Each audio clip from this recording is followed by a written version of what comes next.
antolatu egin. Sei garren urte hurrenean, egia, justizia eta reparazioaren bidean ekimen ezberdinak antolatu ditugu Martxoak 3 elkarteak.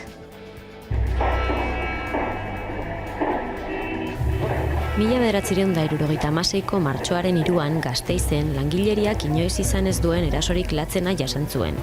Garaiko Espainiar polizia armatua greban zeuden langileen kontra jo eta ondorioz 5 langile hil zituzten eta 100 gora zauritu egon ziren. Ordutik justizia egiteko, egia esateko eta erantzukizunak leporatzeko eskatu da. Eta justizia, egia eta aintzatespena lortzeko 1989an gertakarien ondorioz zauritu edo kaltetutako pertsonek eta haien senideek organismo bat sortzea beharrezkoa zela ikusi zuten. Erakunde eta organismoekiko harremanak ezarri eta arintzeko. Martxoak 3 elkartea. 1976ko sarraski hartatik 46 urte joan dira dagoeneko. Elkarteak lorpen garrantzitsuak erdietsi ditu, baina oraindik bereziki justiziaren aldetik guztia ez dutela lortu argi dute. Guk beti izaten dugu Gasteizko herriak beti jakin izan duela zein den egia, baina gero kalean ere egia horren bidea luze izan da, eta nik uste dut zuk esan duzu moduan aurrera pausa handiak egin direla. Gaur egun jendartean zabalduen dagoen egia eta egi bakarra da langileak eraiak izan zirela, eta sarraski bat izan zela estatuak eragina. Orduan bai, eskertu behar dugu elkarteak urte guzti hauetan zehar egindako lana. Onda jendea borrukan 26 urte luzez iristeko orain gauden lekura. Zer gertatzen da, justizian aurrera egiteko horrenbesteko aukerarik ez daukagula. Beti topatzen dugu, topatzen gara Espainiako zigorgabetasunaren ereduaren paretarekin, eta ematen diguten erantzuna behin eta berriro berdina da, ez? Bera da, edo preskripzioa edo amnistiaren legea. Orduan, epaitzeko orduan, Estatu Espainiarrean ezinezkoa izan da. Euskal Herriko epaitegietan beti bota izan digute atzera, joi behar izan dugu Espainiako epaitegietara, eta hor ere erantzun berbera jaso dugu. Eta gure aukera bakarra Argentinako kereian egon da. Eta hor bai, nik uste dut, mugarria izan dela Zerbini epaileak egin duen autua, Martin Villaren inguruan. Izan ere, 40 urte baino gehiago pasatu behar izan dira hildakoen senideek epaile baten aurrean haien testigantza eman arte. Eta senideentzat beraientzat prozesu judizial batean hori egiteko aukera izatea erreparazioan eman den aurrera pausorik handiena da. Egiten dugunean egia, justizia eta erreparazioaren inguruan, nik beti izaten dut adibidez nire osabarentzat, Jose Luis Osabalentzat, berak ere beti azaldu didala, berarentzat erreparazio momenturik handiena izan zala bideokonferentziaz Madrildik Zerbini Andrearekin hitz egiten egon zen momentu hori bere testigantza ematen. Claro, zuek pentsatu, 40 piko urte luze egon direla familiak azkenean bide honetan, baina ordura arte ez dute aukerarik izan epaile baten aurrean haien testigantza emateko, ezta? Eta berarentzat prozesu judizial batean, ofizial batean, bere testigantza ematearen pausu hori erreparazioan eman duen pausorik handiena izan da. Eta gero ja, horren ondoren jaso genuen autua non argi eta garbi esaten duen Zerbini Andreak egon zala azkenean errepresio sistema antolatu bat eta egindako krimen guzti horiek gizateriaren kontrako krimenak direla, horrek ematen digu, zabaltzen dizkigu aukera izugarriak, ez bakarrik martxoaren 3an gertatutakoa, baizik eta frankismoan eta trantsizioan gertatutako beste krimen guztiak epaitzeko ere.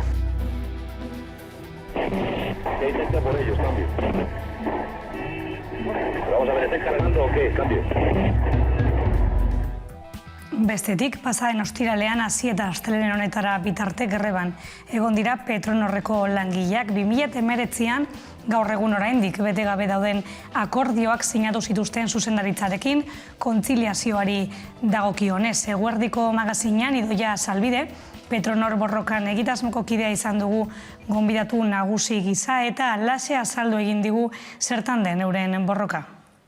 Orain dela 2 urte, 2019ko urtarrilean akordio batzuk sinatu genuen bai Petronorreko zuzendaritzak eta enpresako komiteak gainera greba baten deskonbokazioaren bitartez, eta gaur egun ez ditu bete ondino, ez? Orduan, 2 urte daramatzagu akordio horiek bete barik. Gaia zaldatuta, Euskal Laborarien Batasuna sindikatuak deituta, 150 lagun inguru bildu dira Bart Nafarroa berean den Ilarreko bidarte berria etxaldean bertako ahateak hiltzea oztopatzeko. Arratsaldeko 4 aldera iritsi zen Pirinio Atlantikoetako administrazioko teknikaria, baina herritarrek ez zioten utzi etxaldera hurbiltzen, tentsio momentu batzuen ondotik atzera egitea erabaki zuen. Azken hilabeteotan bereziki zeresan handia izaten ari da hegaztien gripea Ipar Euskal Herrian. Urtarrila amaieran agertu zen berriro ere Nafarroa behereko zenbait etxaldetan. Egoeraren aurrean, Frantziako gobernuak milaka ahate prebentzio ziltzeko erabakia hartu zuen. Neurriak dio 3 kilometroko perimetroan diren ahate guztiak hil behar dituztela. Badu 3 aste Gabadiko etxalde batek gripa deklaratu zila, eta geoztik 3 kilometro inguruko etxalde guztiak ahate saian eta oilaskoak ilan behar ziuzten garbitu. Azken urteetan 2 baino gehiagotan salatu du LB sindikatuak neurri horren zentzugabekeria. Bada oraindik ere gatazka kontrolpetikat jarraitzen du. Hain justu Ilarrera begira jarri behar gara, izan ere LB sindikatuak deituta 150 lagun inguru bildu dira bidarte berria etxaldean, bertako ahateak hiltza oztopatzeko. Eta Pili eta Valeri gisa dira, 3 kilometro barren dira. Eta beraz, egun administrazioa jin behar da ahate guzien hiltzerat, eta LB sindikata usten duzien gizartearik ilan oztopatuko da hiltze horiek. Guretako ez da posible. Hemengo ateak sanoak dira, ez dira eri, ez da riskurik hemen. Etxalde tipi bat da, berreun ate gelditzen dira egun, hori dintzen bat dituzte, bere irabazia ere, beren irabazia ez da izanen. Pirinio Atlantikoetako administrazioko teknikaria iristean, herritarrek ez diote lursaiera hurbiltzen utzi, eta tentsiune batzuk izan arren ahate hiltza eragotzi dute herritarrek. Afera honetan urtero errepikatzen den sakrifikatze politika kritikatzen dute Euskal Herriko laborariek. Horrek ez duela hegazti gripea urtero edatza saiesten gogorarazi dute eta benetako arazoa etxalden industrializazioa dela ziurtatu dute. Aire zabalean hazten dituzten ahateen ekoizpena babestu asmoz. Kanpoko hazkuntzak badu zentzu bat, kabalek badute ahal bat birusa aurre egiteko, baina ongi zaite manera batean direlarik. Eta kanpoko hazkuntza ongi zaiteko manera bat baita, hortan behar dugu diregi.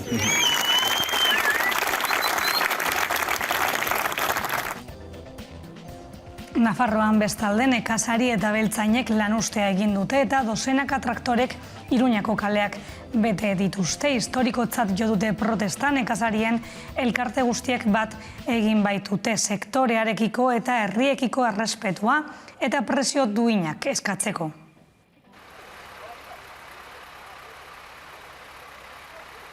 Berreun traktore baino gehiago Iruñako kaleak zeharkatu dituzte Nafarroako nekazari eta abeltzainek bat egin duten grebaren harira. Nekazari elkarteek deitu dute protesta elkarrekin landaren alde ere lopean, eta azaldu dutenez helburua da sektorerentzat errespetua eskatzea. Errespetua eskatzen dugu, orain dela hilabete bat hor Castilla Leon izan ziren hauteskundeetan, hortxe bolo-bolo ibili zen nekazarien izena eta egiarran ez ziguten sobera toki honean utzi. Sektoreentzako errespetuaz gain neurriak eskatu dituzte nekazaritzako ekoizpen kostuen igoraren aurrean. Izan ere gasolioa eta energia garestitzen den bitartean, ohartarazi dute haragia, esnea eta haiek ekoizten dituzten produktuak azken 15 urteetan salneurri berdinean mantendu direla. Horregatik elikagaien katearen legea aldatzea aldarrikatu dute. Zer aldatzen da urten? Elikadura katearen legea hor dagoela eta hurrengo hilabetetan horren inguruko borroka bat abiatuko dugu. Hor, lege horrek erraten du kostuen azpitikan ezin dela saldu eta orduan guk horreri heldu egin nahi diogu. Deialdi historikotzat jo dute nekazarien elkarteek eta kooperatibek bat egin duten lehen aldia izan delako.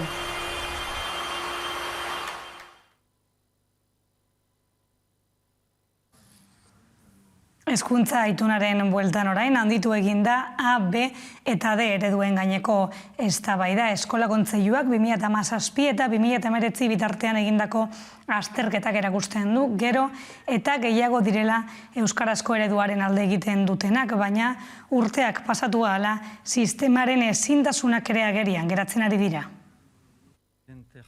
Egun A, B eta D ereduak daude Araba, Bizkaia eta Gipuzkoako hezkuntza sisteman.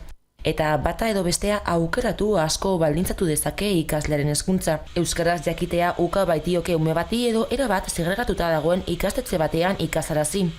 Izan ere datuek erakusten dutenez, gero eta gehiago dira euskarazko ereduaren alde egiten dutenak, baina urteak pasatu ahala sistemaren ezinak ere agerian geratzen ari dira. Eskolatuak euskalduntzeko eta aniztasunari erantzuteko zailtasunak baitaude. Bada, sare publikoko D ereduan DB-atzen 98,7 du euskarazko oinarrizko maila, eta A ereduko ikasleek berriz soilik 1,6. Bien bitartean itunpeko D eredua beste muturrean da. 1,79 baitu euskarazko B2 maila. Horrez gain, sare publikoko A eta B ereduan biltzen dira baldintza sozioekonomiko okerrenak dituzten ikasleak, euskaraz ez dakitenen seme-alabak eta migratzaileak. Emaitza akademiko kaskarrenak ere eredu horietan lortzen dituzte. Eusko Legebiltzarrean lantzen ari diren hezkuntza legearen harira auspotu da ereduen gaineko eztabaida besteak beste. Hezkuntza eragile nagusiek euskarazko eredu orokortua eskatu dute.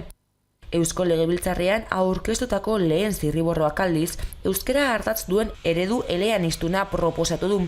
Epea luzatuta martxoaren 4 arte dute aukera eragileek eta alderdiek akordiorako aurkeztu duten lehen zirriborroari zuzenketak egiteko.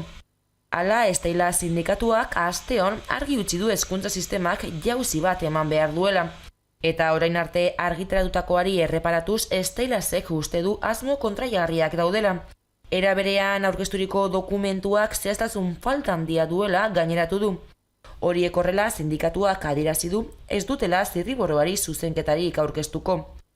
Euskal Eskola Publikoa Sarro plataformak ere jakitera eman du ez direla zuzenketarik egingo dokumentuari, eta gainera kezkagarritzat jo du Araba, Bizkaia eta Gipuzkoako hezkuntza akordioaren zirriborroa. Halaber, ohartarazi du haien eskaerak ez dituztela aintzat hartu. Horregatik, publiko egin duten zirriborroa bertan bera usteko eta hezkuntza publikoaren aldeko apustu garbi bat egiteko eskatu du Euskal Eskola Publikoa Sarro plataformak. Eta Eusko Jaurlaritzatik datozen albisteekin jarraituz, Eusko Legebiltzarrak berdintasun lege berria onartu egin du. Eusko Legebiltzarrak elkartasunari EAJak, PSEk eta Elkarrekin Podemosik aldeko botoa eman dute. Euskal Herria Bildu eta PP Ciudadanosek abstenitu egin dira eta kontra bozkatu egin du Voxek. 2005ko legea berritu du arauak eta indarkeria matxistaren alorrean aldaketak jasotzen ditu. Etengabe hitz egiten ari gara zaintzen krisi larri batean murgilduta da gaudela. Emakumeon bizkar gainean dagoen zaintza, bai doakoa zein ordainpekoak, emakumeak pobretu, diskriminatu eta ezarri izan nahi zagoigun rolaren barnean mantentzen jarraitzeko tresna garrantzitsuenetarikoa dira indarkeria matxistarekin batera. Horregatik momentu honetan uste dugu lege honek pausu ausartagoak eman behar zituela. Legezko tresna indartsu bat izango dugu guztioi dagokigun eskubide unibertsalera gehiago hurbiltzeko. Tratu berdintasunerako eskubidea. Lege esparru berri hau gabe bidea luzeagoa eta nekezagoa izango litzateke. Honekin urrats garrantzitsu bat ematen dugu. Norabide honean goaz. Baliteke nahikoa ez izatea. Zeregin honetan inoiz ez da nahikoa izango. Eta berdintasunarekin gabiltzala, martxoaren 6an Lilatoia emakumeen aldeko lasterketaren 32. edizioa ospatuko da. Ikus dezagun jarraian informazioa minutu batean.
kulturarloari begira, bart arratzaldean egunkaria gizarte zibilaren arrakasta liburuaren aurkezpena egin zen, Oien Eder Euskararen etxean Gasteizen.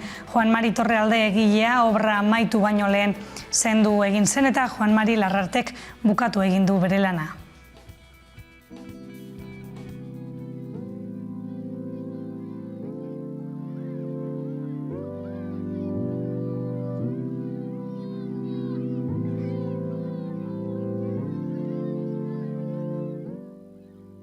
Juan Mari Torrealdaik, bere bizitzako azkeneko urteetan nahi izan zuen, pixkat egunkariaren bere ibilbidea eta egunkariaren historia kontatuta utzi eta liburu horrek honeko hau jasotzen du, ez? Bera urteetan nahi zen liburu hau idazten eta azkenian bukatu baino lehen hiltzen. Hain zuzen ere, hilabete batzuk lehenago, berak eskatu zion laguntza pixka bat liburuari forma eman ahal izateko. Berak ordurako ja liburua nahiko aurreratuta zaukan, idatzita zaukan gehiena, baina indarra falta zitzaion bere gaixotasuna zela eta lanean jarraitu ahal izateko. Liburua zentratzen da nagusiki egunkariaren sorreran eta egunkariaren garapenan. Liburuan ez du nahi izan gehiegi zentratu itxieraren inguruan. Itxiera da izan ere agian informazio gehiena zabaldu izan duena, baina balioa, Juan Marik bilatu izan du nolabait, nola egintzan posible, ez zegoen leku batean euskarazko egunkari bat martxan jartzea, eta nola hori gizarte zibilak, herri ekimenak gauzatu ahal izan zuen. Eta horri eman nahi zion indarra, hori erakutsi nahi zuen liburu honen bidez, eta hori da batez ere liburuan zer topatuko duena irakurleak. Asteon gainera, euskarazko irratigintzak 80 urte bete ditu. 1952ko martxoaren 2an, Maiztasun finkoz emititutako lehen euskarazko irratsaioa hasi zuten Joseba Zubimendi eta Ander Arzeluz Luzear kazetariek. Hemen duzue jarraian istorioa minutu batean.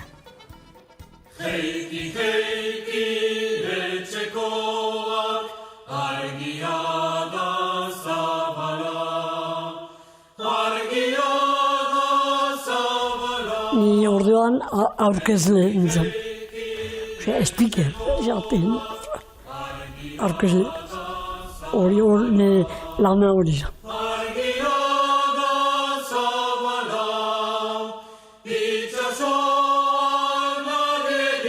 Aurkezle dira eta gero batik gauza txomotzek ere egitu amozen nahiz. Nahiko horretz. Egina pospolina zan, Don Ramon Laborda paiz batek ematezuna. Eta horra jote ginean jai genunean, ostakito ostegunetan edo.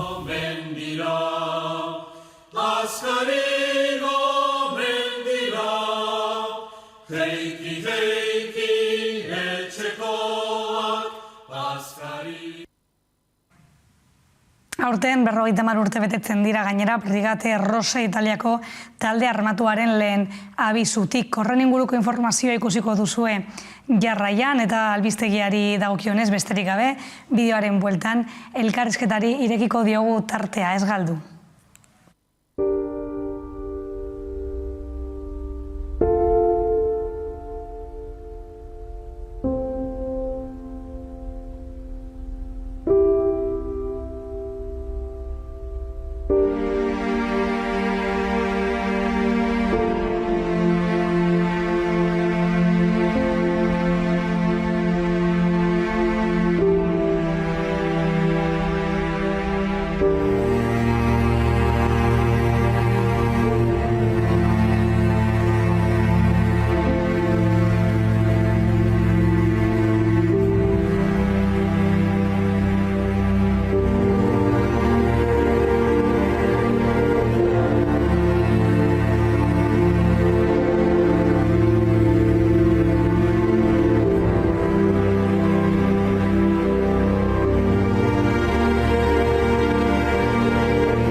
gaur martxoak 3 naturaren munduko eguna da eta EH Bilduk klimaren aldeko herri ituna aurkeztu zuen gainera Herenegun Gasteizen.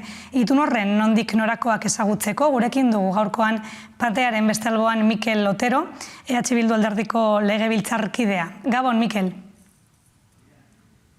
Kaixo, Gabon. Gabon, Mikel, konta eguzu pixkat itun horretan zer planteatzen duzue? Bueno, ituna egiteko hausnarketa bat egiten du Euskal Herria Bilduk, eta ikusten du nola, alde batetik, nazio batuen kope sistematik, datozen albisteak eta datozen konpromisoak ez direla gaur egun aurrean dugun erronka klimatikoa asetzeko modukoak, eta ikusten ari gara, nazioarte mailan gauzak ez baldin badaude ondo ere, guk Euskal Herrian etxeko lanak egin behar ditugula, ezta? Eta etxeko lanak ondo egite horretan edo ondo egite bidean, ikusten dugu, nolabaiteko herri konpromiso bat hartu behar dugula, dugun egoera klimatiko eta energetikoari aurre egin, ezta? Hausnarketa horretan oinarritzen da, pixka bat gure proposamen politikoa, eta nolabait ere izan nahi du gonbite bat, herri honetako eragile politiko desberdinentzako, baina baita ere herritarrentzako eta eragile sozialentzako, nolabait ere jabetuz hau ez dela ez alderdi politiko batek, ez norbanakoek egin dezaketen lana, baizik eta, nolabait ere herri osoaren inteligentzia kolektiboa aktibatu behar dugula, eta, guztiok batera ekin epe luzerako estrategia batzuekin, ezta? Eta azken finean, herri ituna, klimaren aldeko herri ituna hori da eskaintza bat, elkarlanean aritzeko, non gu saiatzen garen, nolabait ere, zutoin batzuk ipintzen, oinarri batzuk ipintzen, hauen inguruan lana egiteko eta hauen inguruan estrategia iraunkor bat klima larrialdiari aurre egiteko Euskal Herrian. Erronka klimatiko hori aipatu egin duzu, horri aurre egiteko zein da zuek planteatzen duzuen ibilbidea, edo? Guk hemen ikusten dugu, eta horrela dago planteatua gure oinarrizko edo hasierako dokumentua, esaten dugu hemen oinarri sendo batzuk jarri behar direla, ezta? Lehendabizikoa izango litzateke helburuen inguruan, kontutan izan behar dugu Ego Euskal Herrian, bai Araba, Bizkaia eta Gipuzkoa alde batetik eta baita Nafarroa bestaldetik, Ego Euskal Herri osoan, isuriak, CO2-aren isuriak, hau da berotegi efektuzko gasak eragiten dituzten isuriak, munduaren bataz besteko baina askoz handiago direla, eta baita Europar Batasunak baino handiagoak, eta ez hori bakarrik, baizik eta azken 30 urtetan izan dugun ibilbidea, isurien murrizka sairela. Hau da, azkeneko 30 urtetan bakarrik 4,5 jaitsi dugu, Europar Batasunak adibidez 24 jaitsi duen bitartean, ezta?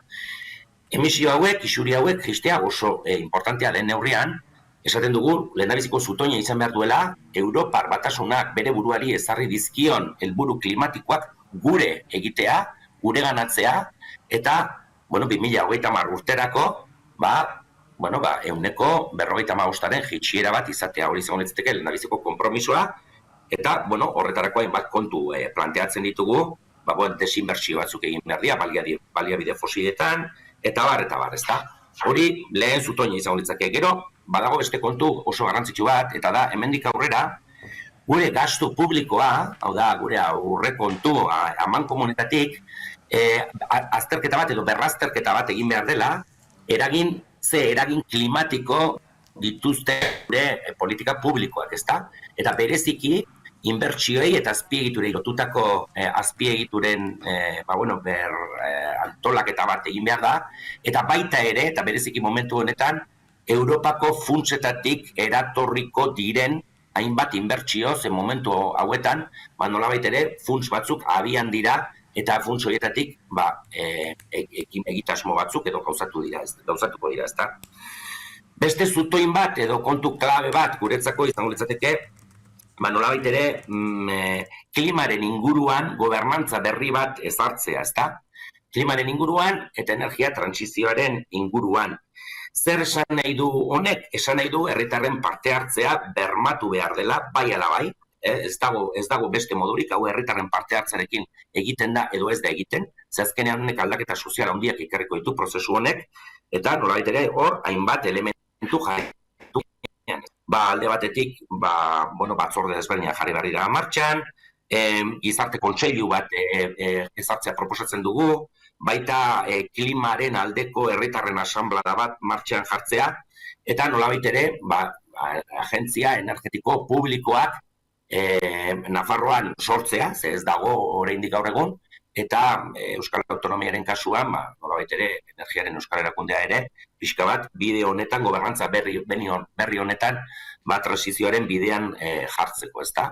Hori izango litzateke beste zutoinetako bat, eta gero amaitzeko badaude beste zutoin pare bat, osagarriak direnak, baino guretzat zentralak direla prozesu zabal honetan, ze hemen ez gara ari bakarrik klimari buruz hitz egiten edo transizio energetikoari buruz hitz egiten, gauza askoz gehiagotaz hitz egiten ari gara, eta hemen politika birbanatzaile berriak eta tresna finantziero berriak behar ditugu, ezta?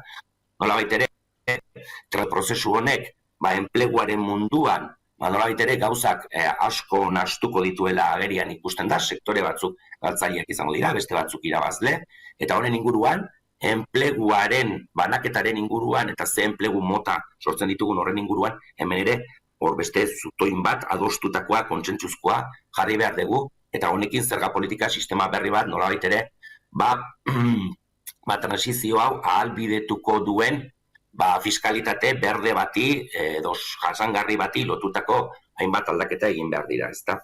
Eta azken finean edo azkeneko oinarri bezala, iruditzen zaigu baita ere hausnarketa serio bat egin behar dugula, gaur egun ditugun adierazle edo indikadore ekonomikoen inguruan, ezta? Gaur egun gure ekonomiaren osasuna barne produktu gordinaren arabera neurtzen da, baino argi dago datozen erronkei aurre egiteko produktu gordina bezalako adierazleak ez direla behar ditugun adierazleak, ze ingurumen externalidadeak edo ingurumen kostua ez baitu barneratzen. Beraz, iruditzen zaigu, etorkizunean beste adierazle batzuekin, kontu klimatikoa eta orokorrean ingurumenaren kontuak barneratzen dituzten beste adierazle batzuk behar ditugula, nolabait ere gure progresoa edo gure ongizatea neurtzeko, ezta. Pixka bat, horiek izango litzateke oso labur esan da, proposatzen ditugun oinarriak edo zutoinak prozesu honi ekiteko. Puntu asko aipatu egin dituzu, Mikel, banan-banan edo pixkate juteko. Gizarte mobilizazioa, zuk esan duzun bezala ezinbestekoa da erronka honi aurre egiteko. Nola ikusten duzue gizartea afera honetan?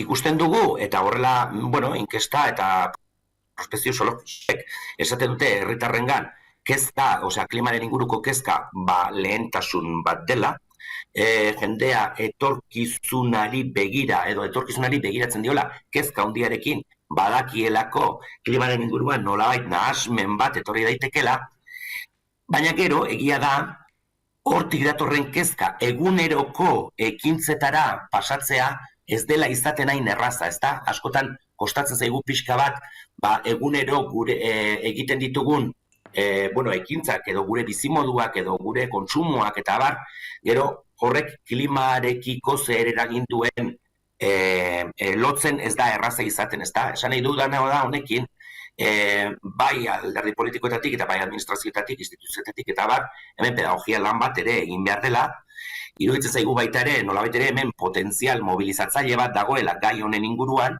ze azken finean, jende asko dago, gazte asko daude kezkatua, eta bai nagusi asko hurrengo belaunaldien etorkizunaren inguruan daudela kezkatuak, baina guztia nolabait ere pixka bat ordenatu behar da, antolatu behar da, eta eraldatze prozesu honi begira jarriko den indar metaketa bat egin behar dela ikusten dugu, ezta? Beraz, nik uste dut potentzialidadea hor dagoela, baina egia dela baita ere, egongo direla gizarte sektore batzuk, gehiago kostatuko zaiena, datozen aldaketei edo egin behar diren aldaketei egokitzea, ezta?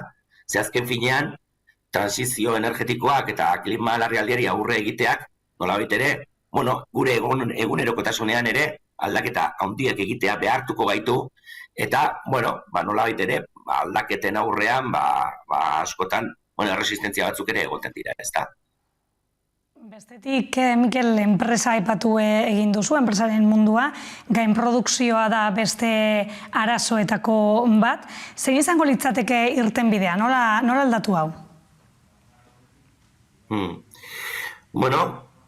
Hemen gako desberdina daude, ez da kontu bat ere erraza, kontutan izan behar dugu euskal ekonomia nolabait ere merkatu globalari begira dagoen ekonomia bat dela, mundu zabaletik material asko, material mineral, energetiko eta bar ekartzen ditugun, eta gero gure enpresek edo gure enpresetan nolabait ere, material horiek lantzen dira, eta gero berriro ere mundu zabalera bidaltzen dira edo esportatzen dira, hainbat material, ez da? Eta jarduera ekonomiko horrek gero ematen du baita ere hemen etekin bat, eta hemen ematen ditu baita ere zergen bitartez eta nolabait ere gaur egun ezagutzen dugun ongizatea, ez da? Baita ere, gure aztarna ekologikoa, Hego Euskal Herrikoa oso altua dela, eta hori jaitsi behar dela. Eta gure sektore desberdinak, gehienak esango nuke, baina batzuk bereziki, garraioarekin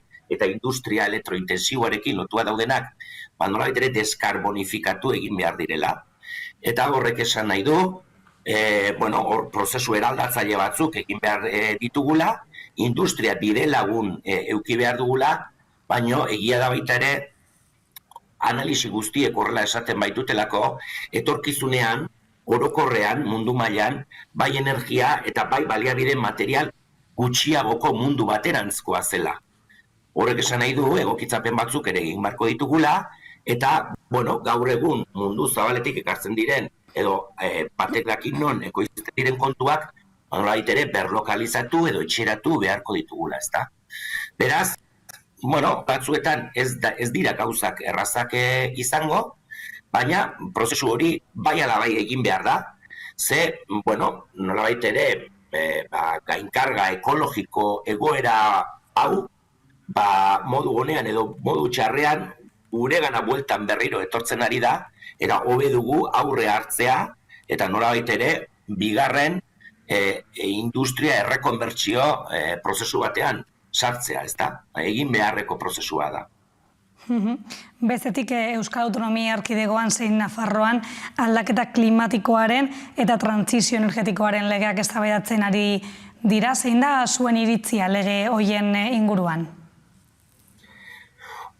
Esan alde batetik, bietan legealdi honetan klima legeak, klima eta trantsizio energetiko legeak datozela, esan baita ere Nafarroako legea askoz ere aurreratua dagoela, bere izapidenik ere, hilabete honetan ja bototara jarriko dela, ja Euskal Herria Bildu zela, mendakin pila bat sartu ditugu, ekarpen nagusiak egin dizkiogu Nafarroako legeari, eta, oraindik botoa erabaki gabe baldin badago ere, nik uste dut Euskal Herria Bilduren eskua asko nabaritzen dela, hasieratik nahiko ahula eta nahiko konpromisorik gabeko legea zena asko hobetu dela, ezta? Euskal Autonomia Erkidegoan aldiz, jaurlaritza atzeratzen eta atzeratzen ari da, eta dagoeneko mahai gainean izan behar genuen legea, badirudi urte hau amaitu aurretik ekartzeko, legebiltzarrera diot, ekartzeko konpromisoa hartu dutela. Eta momentuz, mahai gainean dugun testua aurre proiektu bat besterik ez da, ikusiko dugu gero hori zertan geratzen den, hau da, hori gobernuak oraindik proiektu bezala onartu behar du eta orduan iritsiko da legebiltzarrera, baina orain arte ikusi dugunako legean, ez zaigu askori gustatu. Iruditzen zaigu, konpromiso oso lausoak hartzen direla, oso epe luzerako.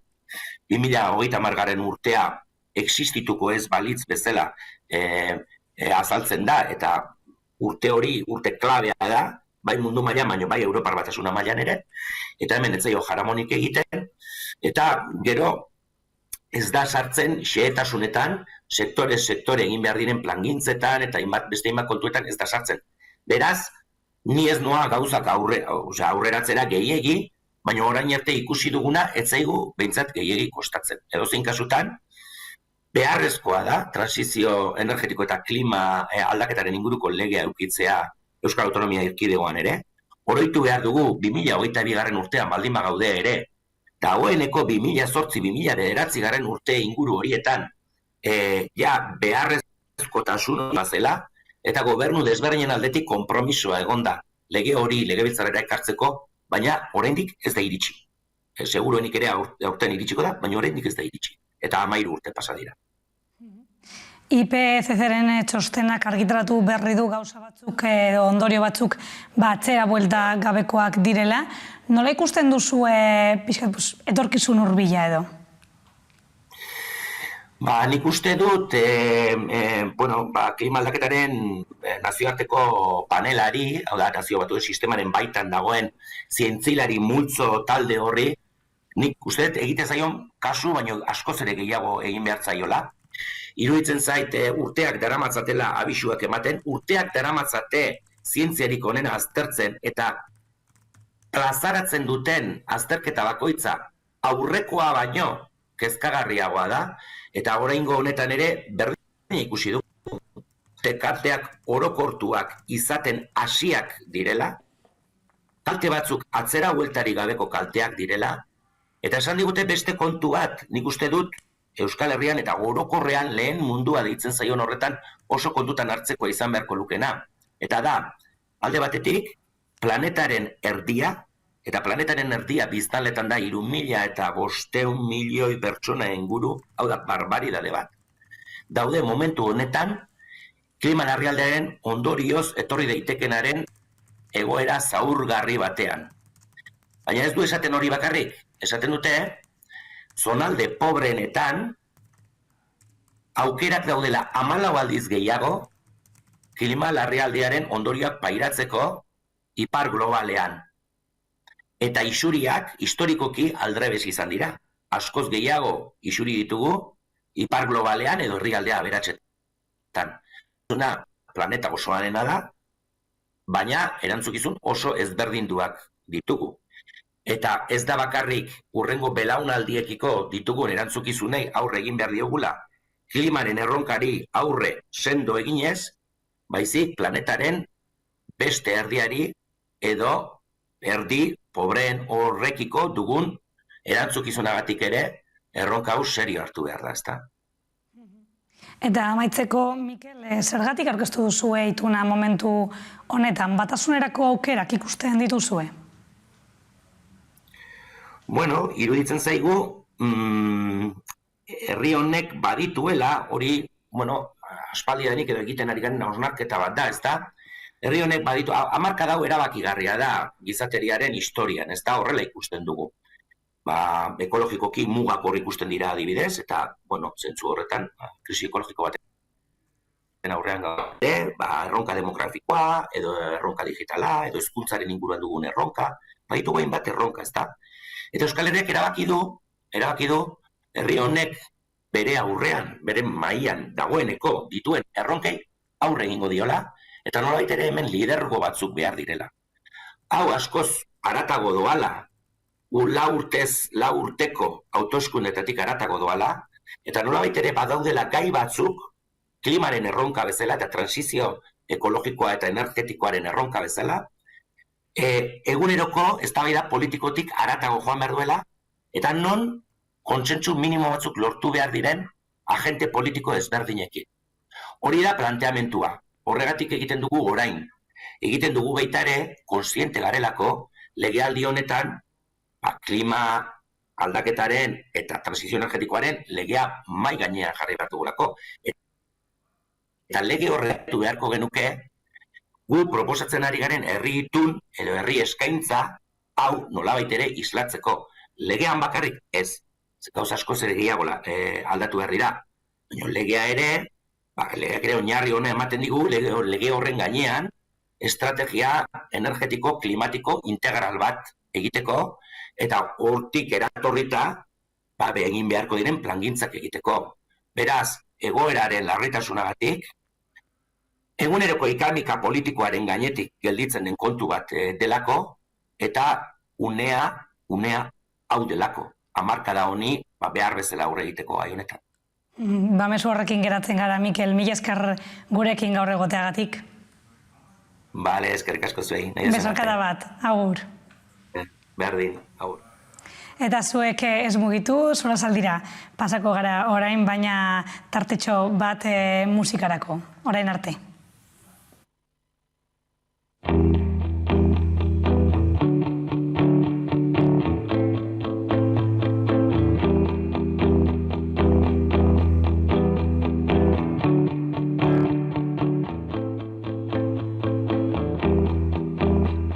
Parean eseri zaidan eska horrek ez daki, berak daraman jertxea erantzi niola behin beste bati, barrurantz begiratzen du berak leiotik, alako kotxe gorri baten maitatu zuen aspaldi, kotxe gorrikoak ikusi du kalea gurutzatzen, bihotzak salto egin dio, giratu da eskerrak bera ez den, ez dena bada beste norbaitentzat, norbait ordea,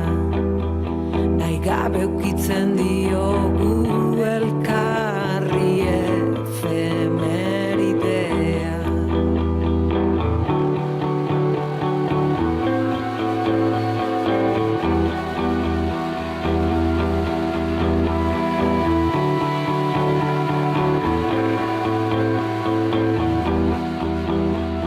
Efemerideak gugan zauriak direlako, norberak bakarrik minez ospatzen ditugulako, ez gaude gunkarietan tabernan, autobusetan gaude, talkarri ukitzen diogu efemeridea nahi gabe, efemeridea gugan zauriak direlako, norberak bakarrik minez ospatzen ditugulako, ez gaude gunkarietan tabernan, autobusetan gaude, elkarri ukitzen diogu efemeridea nahi gabe.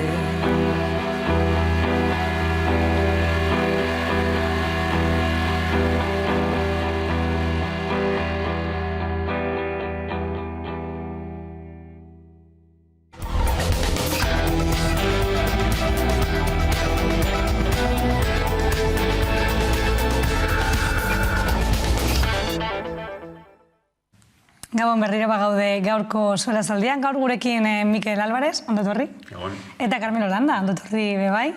Eta nola ez, hasieratik komentatu egin dugu, egun garrantzitsua du gaurkoa Gasteizek, 26 urte bete dira, Espainiako poliziak Gasteizen 5 langile hil eta beste 100 zauritu zituenetik, eta urtero legez, martxoak 3 elkarteak biktimen omenezko ekitaldiak antolatu egin ditu. Elkarteko kideek ohartarazi egin dute justizia lortzeko eta zigor gabetasuna hausteko lanean jarraituko dutela. Naiz eta urteak pasatu, data hori gure memoriatan izatuta gelditzen da, ezta? Bai, data hori memorian hiltzatuta, nik uste dut bai memoria kolektiboan eta baita ere memoria individualean, ez? Guztiontzat izan zen, garaia hortako belaunaldiaren zat izan zen bere biziko garrantzia izan zuen data. Eta uste dut Gasteizen egiten den ariketa kolektiboa, urtero egiten den ariketa kolektiboa pertinentea dela, bi gauzengatik. Alde batetik data bera gogorazteko eta egontzen sarraskia gogorazteko, baina baita ere langile horiek borrokatzen zutenaren alde ere egiteko. Ze bigentzia guztia dauka, gaurkotasun guztia dauka, bere garaian eman zen borrokak gaur egun dauzkagun erronka guztiekin. Bai, Mikele dion bezala benetan gakoa izan da eta da gaur egun martxoaren 3 Gasteizen, ez da. Urte batzu ditugu gogoratu egiten du gainera egunaiek bizi-bizian ditugu oroimenean, eta gero hainbat referentek biziri mantendu dute, beste oso garrantzitsua izan zen bere garaian da, nik uste dut Luis Llachek egin zuen Campana de San Mort, ez da, benetan kantu sakona eta sentimentu handiz egindakoa eta eraginkorra, ez da. Gaur, begira, gertakariai lotutako Felix Plazerrek egin du artikulu bat Garan, eta interesgarria egin zaize dio, martxoaren 3ko elkarteak oroimen subertsiboa dakarrela. Eta nik uste arrazoia duela, 46 urte pasa dira, eta izaten du oraindik ere zentzu subversibo hori, jarraitzen du subversiboa izaten zergatik. Egon naiz honen harira pentsatzen eta aztertzen apur bat, da pentsazazue gauza bat, ez da, Gasteizen bertan, une honetan, kokatzen dira memoriari lotutako 3 instituzio edo zentru. Bata da, gazteleraz izena Centro Memorial de las Víctimas del Terrorismo, eta hau da, Estatu Espainiarra berak antolatua, Florencio Domínguez bezalako kasetari, oso markatu batek zuzentzen duena, presidentzia gobernu presidentea dauka, Espainiako gobernu presidenteak, eta bultzatzaile nagusia izan zen Rajoyren garaian Jorge Fernández Díaz ministroa, arek gogoratuko duzu Ama Virginiarekin zuzenean komunikazioa eta Espiritu Santuarekin komunikazioa zeukana, esaten zuen berak, hola zeukana, ez da, aita santuari esan omen zion hori, tipo bereziura. Da bigarrena da gogora memoriaren edo oroimenaren institutua, da bere ofiziala, zentzu handi batean, ze Jaurlaritzari lotutako instituzioa da, eta aldiz 3. martxoak 3 elkartea, ez da, oroimen subertsiboa, nik esango nuke oroimen herritarra oso sakona eta etorkizunera begira dagoena, ez da. Batez ere, Estatu Espainiarrak edatu nahi duen impunitate geruza hori hautsi nahian, eta orain kapitulu daude gero komentatuko ditugunak, baina niri hori guztia ekarri dit Felix Plazerren artikulu interesgarria gaur gogora, ez. Esan bezala, martxoak 3 elkarteak ekimen ezberdinak antolatu egin ditu, eta horretarako gaurkoan Pantearen bestalboan dugu Nerea Martínez, elkarteko kidea, gaia gurekin jorratzeko. Gabon, Nerea? Bai, Gabon. Konta eguzu, manifestazioa amaitu berri duzue gainera, zelan joan da eguna, zer nolako sentipenak izan dituzue? Gaur izan da, beti izaten da, egun berezia, indar berritzekoa eta borrokarako edo borrokan jarraitzeko, aipatzen zenuten borrokarekin jarraitzeko egun hori gainera oso nahazia. Izan ditugu sailburuaren deklarazio batzuk Radio Vitorian tartetik, eta ibili gara alde batetik bestera, ni behintzen nahiko urduri. Erakutzi nahi izan duzue, Gasteizko sarraskia ez zela gertakari bakan bat izan, ez da? Bai, gaur izan ditugu CEACOako, Argentinako kereiako ordezkaritza ezberdinak, etorri direla bai Euskal Herriko puntu ezberdinetatik, Zarzagudatik, Iruñatik, eta gero etorri dira ere estatuko puntu ezberdinetatik, eta Kataluniatik, Madrildik, Valentziatik, eta bat.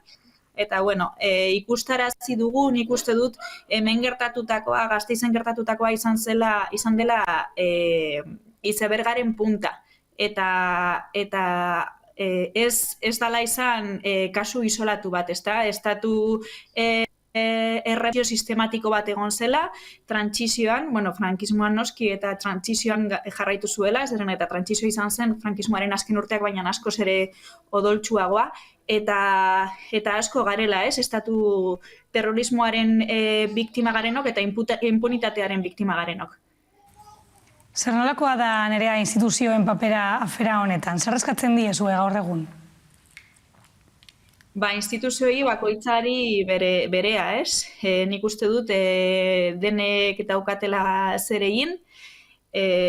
Espainiako instituzioen jarrera izan da lotsagarria eta lotsagarria izaten jarraitzen du.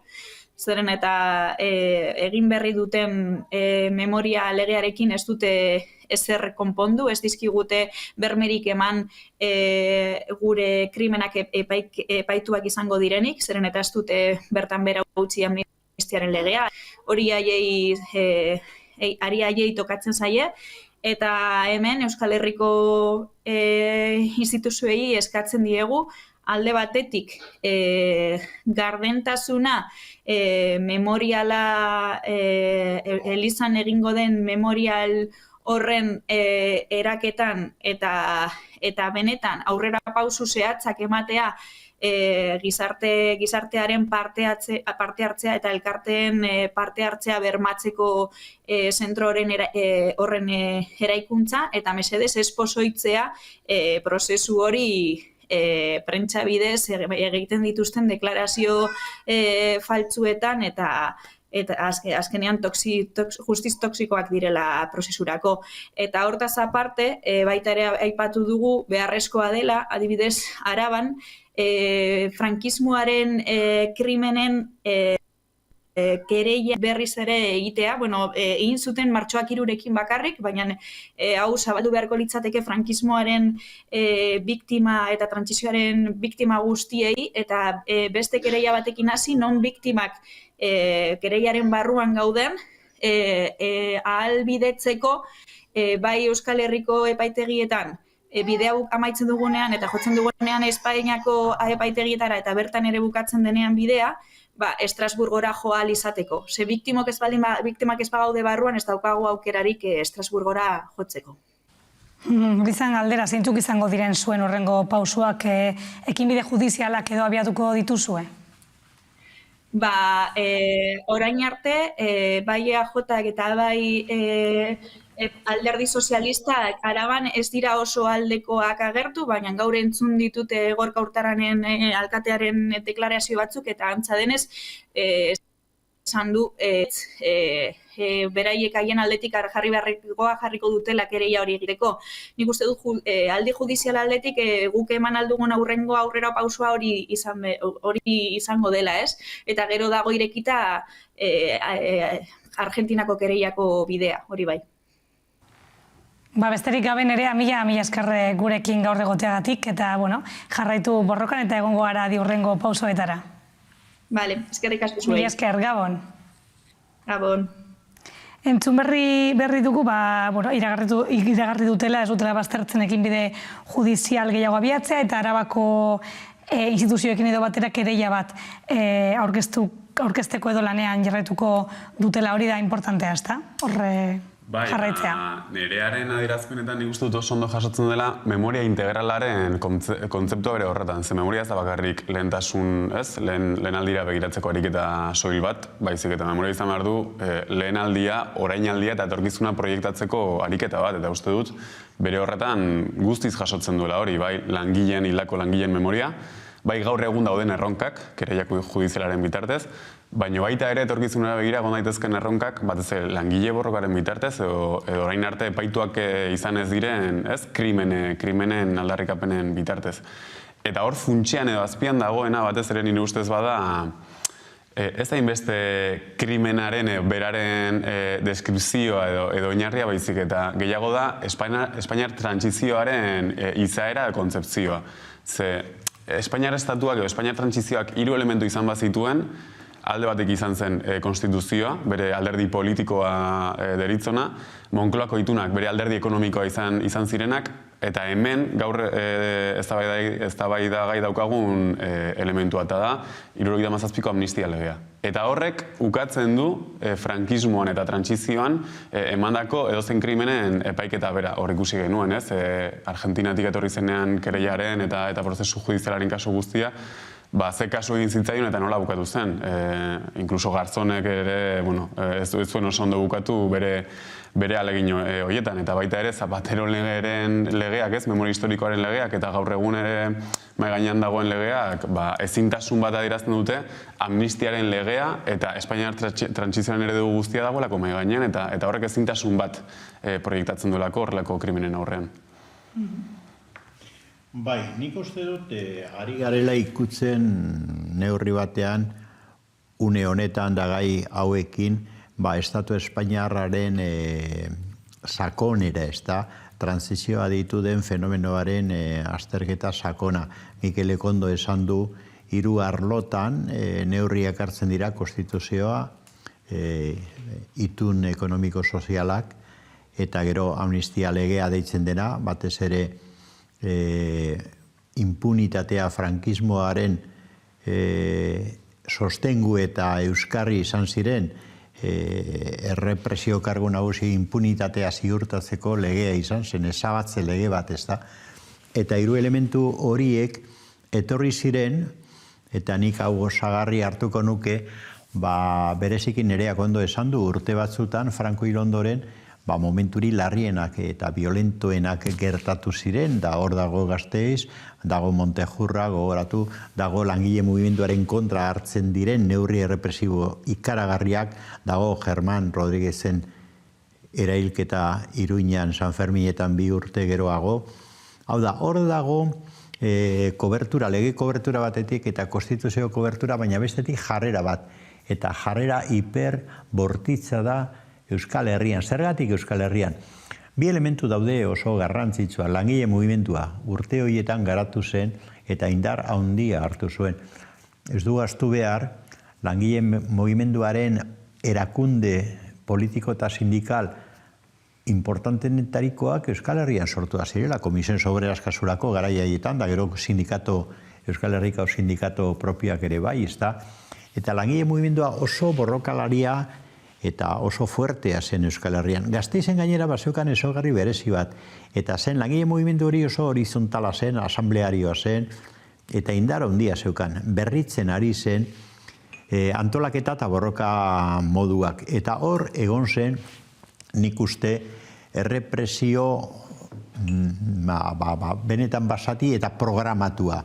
Hor Fraga, Iribarne eta Rodolfo Martin Villa izan ziren 2 pieza erabakigarri Gasteizen kontrako errepresio bortitz horretan. Ezen kasualidadea izan, programatua, erailketa programatu bat, eta helburua zen langile mugimenduari eskarmentu bat eman eta geldiarazteko.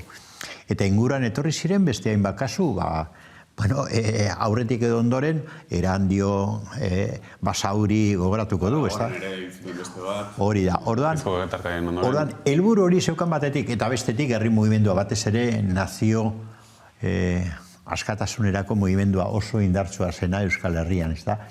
Orduan, pieza 2 horiek lotu zituzten. Claro, gaur egun horregatik lehen aipatu ditut memoriaren erakundeak estatukoak izatea, ofizialak izatea. Ze gertatzen da? Estatu horrek memoria egin baino ezabatu nahi du, batez ere. Martin Villa berak, inputatu izan da, non da, Argentinan. Estatu Espainiarrean hori ebitatu egin dutelako, baina Martin Villak berak, ministro izatera ailegatu zenean, lehenengo egin zuena da, frankismoaren garaiko dokumentazio polizial guztia aportu egin zuen. Eta lege bat boletinean atera zuen hori egiteko. Orduan, ze memoria egin dezake Madridetik gidatzen den erakunde ofizial batek? Antimemoria, biztan da. Eta susmoa dut jarrera ofizial hori neurri batean kutsatu egin daitekela ere Gasteizko memoria erakunde ofizialera. Orduan, benetako memoria eta benetako lekukotasuna emateko, gaur ikusi dugun Nerea Martínez edo Andoni Txasko, beraekin batera elkarrizketetan da prentza horrekotan egon dena, eta biktima izan zena, zuzenean, edota beste batzuk hortartean dabiltzanak Jacinto Lara abokatua, ez da? Kereiaren kasuan, Argentinako kereiaren kasuan, pieza erabakigarria dira. Da gaur, Garako editorial batean ere esaten zen, begira, martxoak 3 elkarteak memoria egiten du etorkizun hobeba prestatzeko. Estatuak eta erakunde ofizialek memoria izena erabiltzen dute ezabatzeko. Da nik uste diferentzia hori oso garrantzitsua dela. Jentea jakin behar du zer gertatu zen Gasteizen, baina batez ere zergatik gertatu zen eta nortzuk egin zuten. Eta hori oso garrantzitsua da. Nik uste Argentinakoak, esan behar da gainera, eta gero Jacinto Lara abokatua berak esan du gainera, Argentinakoa ez da guztiz amaitu.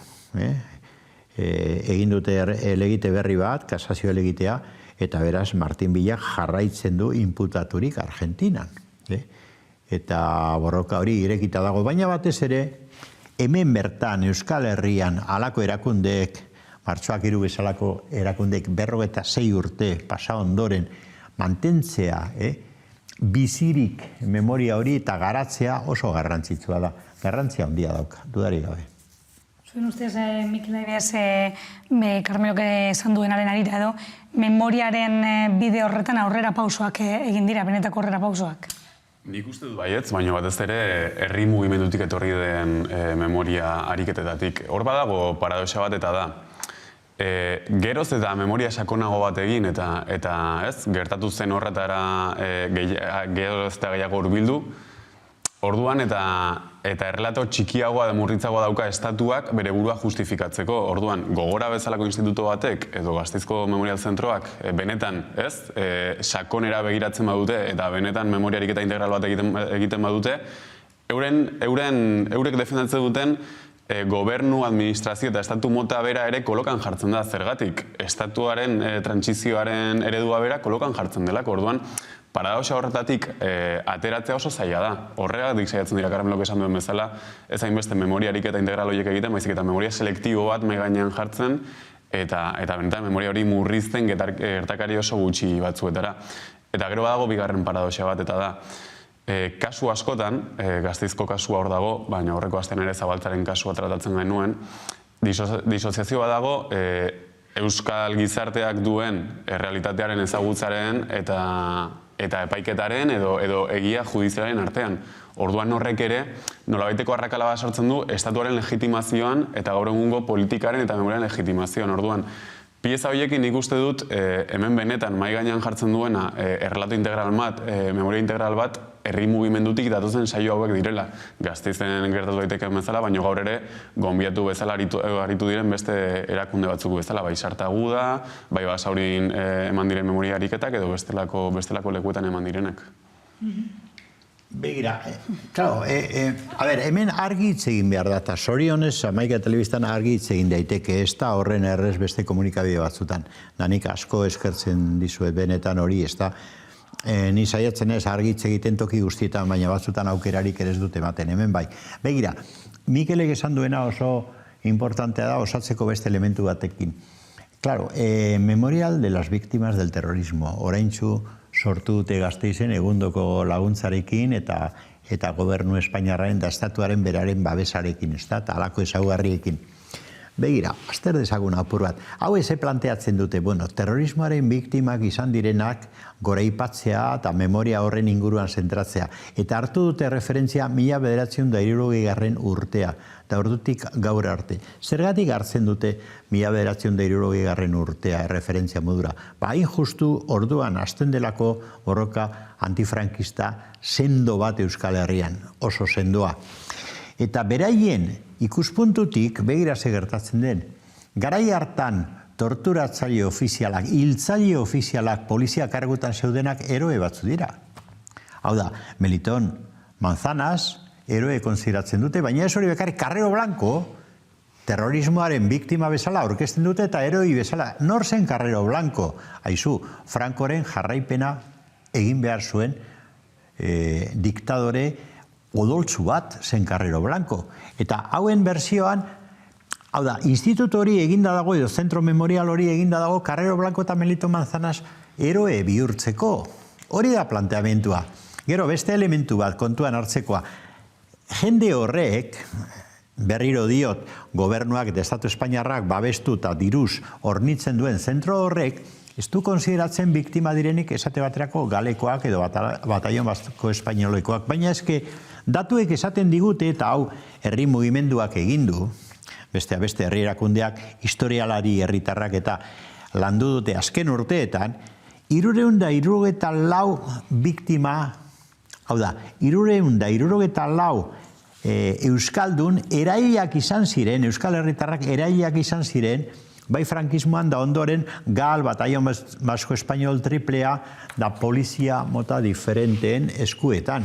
Datu horiek, datu erreala dira, horiek ez dituzte konsideratu ere egiten. Carrero Blanco bai, Melito Manzanas bai, eta enparauak, baina herritarrak, nola galek edo poliziak hil zituen, horiek ez dira biktimak. Hau da, hori da, saldu nahi diguten bersioa, gauzak argi planteatu behar dira. Karo, orduan, zer aztertu behar da? Biktima guztiak. Baina eta batez ere izkutuan, da gerizpean, da itzalpean mantendu nahi dituzten Gasteizko biktimak, edota Euskal Herritarren artean egindako borrokalari biktima izan direnak, ez da? Eta, bertzio besterpinean badaude nereak aipatu egin duen bezala edabideak, deklarazio faltsuak aipatu egin ditu ere eta toksikoak direla esan du. Bai, komunikabideen papera horrelako kasuetan nik uste dut oso argigarria dela. Bai, errelatoa bera eraikitzeko, iraganean gertatu zen hori hurrengo belaunaldietara helarazteko, baina baita ere, eta kasu ezberdinetan ikusi dugu, ikerketa periodistikoen bitartez eta medioetan agertzen diren ikerketen bitartez, kasuak ireki daitezkelako eta bide judizialak ere eraiki daitezkelako, eta hor, bereziko garrantzia dauka kazetaritza independiente batek eta benetan memoriarekin konprometitua egon daitekeen kazetaritza batek, ezain beste egia ofiziala sinetsiko duen komunikabide eredu batek, egia ofiziala sinisteko, daude egia ofizialak bere horretan, eta batez ere esan duana, artikulatzeko nolabait, konpartitua izan daitekeen memoria bat, baina batez ere herrian sustraitua egongo den memoria bat, ezain beste egia ofizialetan egongo den memoria bat, ze egia ofizialak Espainian estatuan badira, frankismotik gaur egunera eraikitzen den kontinuum baten egia, ezain beste haustura bat eman den egi bat, edo egia berri bat, 75etik aurrera, baizik eta kontinuum luze bat. Zu diozu kasetariak, eta ez bakarrik, ez da kasetaria dudarik gabe. Baina kasetaria zentzu batean da bestean, kasetari ofizialek edo ofizialistek esango du nuke, bat egiten dute desmemoriarekin. Kontuan izan dezagun Florencio Domínguez, Gasteizko Zentro Memorial horren zuzendaria kasetaria da. Eta hautatu dute hain justu ere desmemoria lantzeko, ez da? Hori argi dago, hori hola da. Baina eta kasetariekin batera nik historialaria jarriko nituzke. Nik uste dut garrantzi handia dauka historiak da historialariek eta bereien jarrerak, ez da? Jarrera zientifikoa edo jarrera ofiziala hartzen duten. Nik uste dut importante dela. Hemen zorionez Euskal Herrian baditugu historialari batzu konprometituak egiarekin eta lan bikaina egiten ari direnak Euskal Memoria eta azken urteetako memoria lantzen, Iñaki Gaina aipatuko nuke, orain atera berria du frankismoaren historia Euskal Herrian liburu mardul bat, Euskal Memoria fundazioan lan egiten du, eta hainbat kasu argitu ditu, eta nik batekin esate baterako erreferentzia hartu dut, eta neuke atera berri dudan liburu batean aipatu dut, eta da Javier Batarrita, begira, Javier Batarrita, 1960an erail zuten enboskada polizial batean, hemen Boloetan, ez da. Eta memoria ofizialak dio, lehenengo hildakoak eta provokatu zituela 1968an, esaten dute, lehenengo ekintza violentoa izan zen Txabi Etxebarrietak egin zuena 1968an. Bueno, 8 urte lehenago, eta hori frogatua dago ja, eta Iñaki Gainak hori agertzen dut, eta neuk ere hartu dut eta agertu du neure liburuan, 1968an, Guardia Zibila eta Polizia Espainiarrak egin zuten Boluetako gasolindegian enboskada bat, eta erail zuten Javi Batarrita.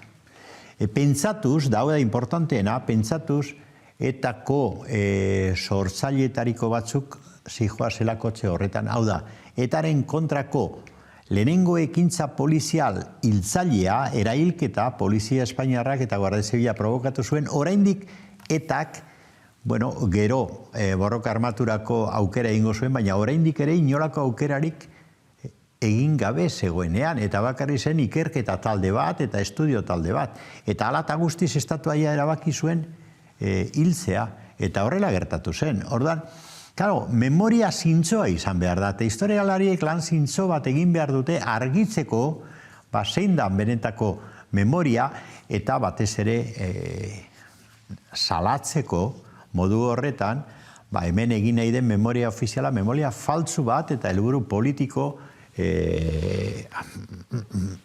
konkretua dauzkala, ez da? Orduan nik uste dut hori oso importante dela. Historia eta kasetaritza independenteak eta profesionalak izatea eta zientifikoak izatea. Nik uste dut hori exigitu behar dugun zerbait dela. Horra dago zailtasun txiki bat eta ja... Esango nuke, azkeneko minutuan, nahi zailtasun txiki bat eta da... Bai. Nahi baino irakurle gutxiago ditugula, historia irakurle gutxiago ditugula, eta gondirela bestelako saiakera batzuk ere historia transmititzeko hurrengo belaunalditara. Lluís-Jacquen kanta, baina 2019an ere agertu zen pelikula, nik uste dut hori nolabait izan zela, ez? Lehenengo ezagutza belaunaldi batentzat Gasteizen gertatu zen horren, eta horrelako ariketa divulgatiboak oinarri zientifikoetan, hain zuzen ere oinarrituak, baina divulgatiboak behar ditugula hurrengo belaunaldiak elikatzeko historikoki, eta kontzientziatzeko batez ere horrelako gertarak eman ez daitezen etorkizunean. Dudarik gabe kasu honetan, oraintzu Mikel Zabalza kasuaz, Mikelen heriotza dokumentalak izan duen garrantzi, ez da? Dudarik gabe. Ez dugu denbora honekin jarraitzeko, mila eskerrikote gurekin egoteagatik. Eta zuek gogorratu ja biharrez, baina astrenean berriro hemen egongo garela gaueko 9:00 laurden gutxitan eguneko gakoak aztertzeko. Mila esker hor egoteagatik, asteburu polita pasa, Gabon.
Barkatu, alde zarra